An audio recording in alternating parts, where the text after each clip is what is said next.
So today's review is going to be on denim by an original penguin by munsing wear, and let's take a look here at the atomizer and then discuss here the notes as this dries down on me.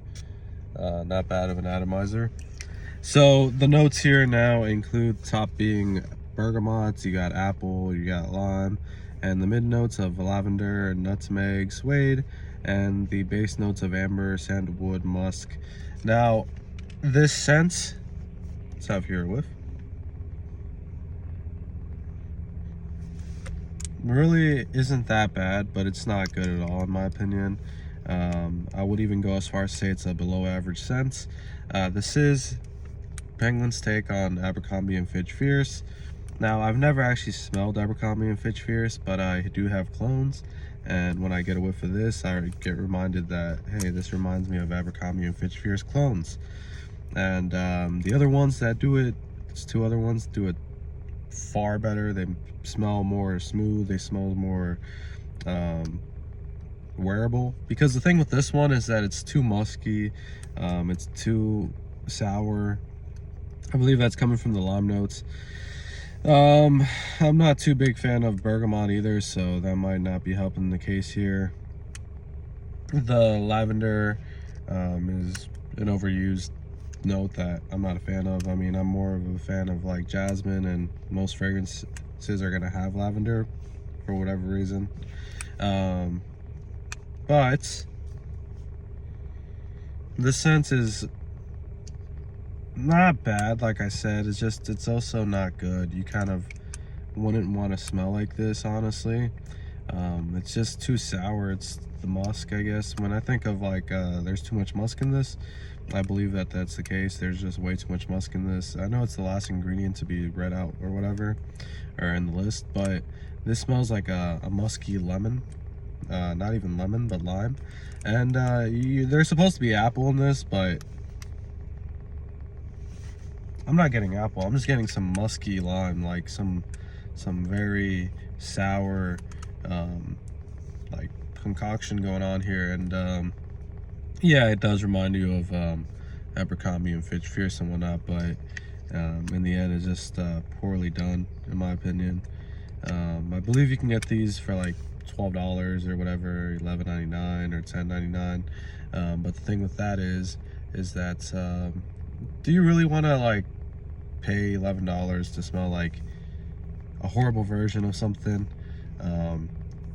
when you can just pay probably $10 more, $5 more, and just get something that's more smoother, something that's more enjoyable?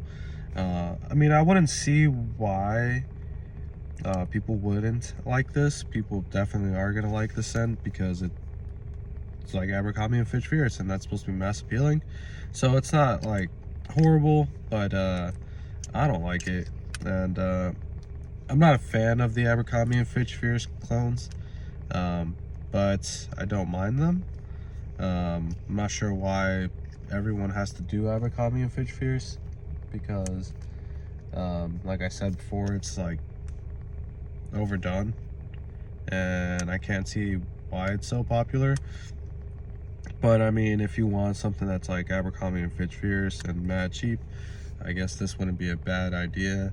I'm warning you though that you probably wouldn't want to take the gamble for that, because if you can get like a clone that's Abercrombie and Fitch and that's actually good, then go for that instead, because you're going to thank me in the end. So I'm gonna go ahead and rate this review, and I'm gonna go ahead and give this a 4 out of 10. This is just a 4 out of 10. It's not better than the other clones that I have, and even for the price, it's not worth it either. So that's not gonna save this scent. So I'm gonna stick by my answer, and I'm gonna give this a 4 out of 10.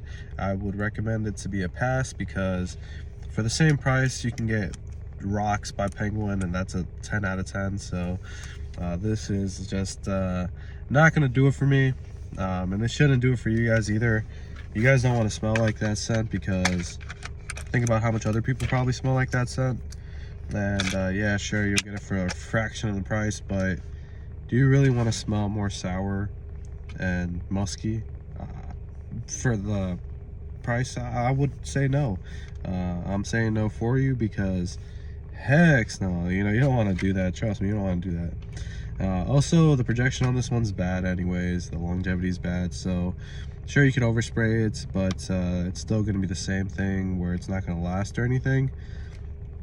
So if you're going to be using twice as many sprays, why not just go for something that's like half the sprays, cost twice as much, but smells better, smells smoother. So that's kind of where I'm going at with this scent. So a hardcore pass. I'm kind of mad at, you know, that these things go for 20 bucks for this because it's 7.5 ml. If I paid $5 for this, I'd be infuriated, like absolutely like mega mad. I would be pretty pissed off on this one. I'd be pretty pissed off on this one.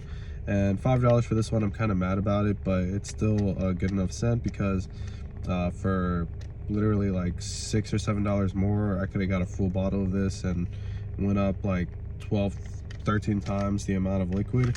So I'm kind of mad about this. I would not recommend you guys buy this gift set for 20 bucks. I got lucky and I got it for 12. But even then, $3 a bottle, it's all a rip-off except for this one. This one's the only one that was worth trying because, say, if I didn't like any of them, then my money at that point would have been madly wasted. But I did find this gem, and now I know every time I see this, or any way I can see this or find this, I'm going to get this one repeatedly because at $12 or $11, it's an absolute banger. It's an absolute banger. The other ones, not so much. The other ones, definitely not so much.